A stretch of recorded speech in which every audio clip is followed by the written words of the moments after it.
This episode is a great example of learning a lesson the hard way. I started milling the logs from the tree I took down earlier, and now we have some 4x4s we can use for the roof of the wood shed. For the front beam, I'm going to use a lap joint, where the ends of the pieces overlap. First, we'll throw that beam up there so we can mark down some dimensions. This is where the tragic lesson starts taking form.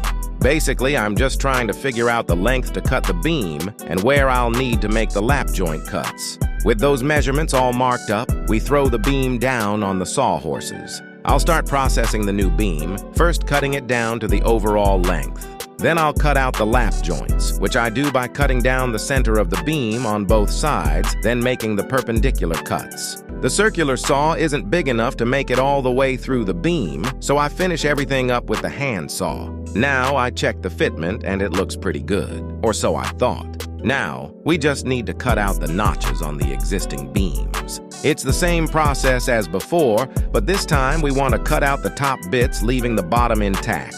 With that all done, we can throw the beam up and see how we did. Checked it with the square, and I could tell something was very wrong.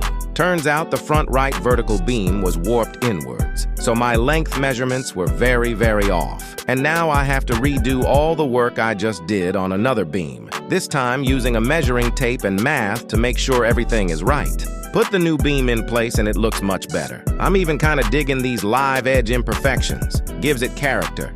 I'll use these 3.5-inch screws to secure it down nice and tight to the frame. I put the messed up beam in the center for now, and you can see how far off I was with the length measurements. Just terrible. After some quick sanding, I'm pretty happy with the end result, and a new lesson has been learned. I'll be back with more projects soon. In the meantime, stay positive out there.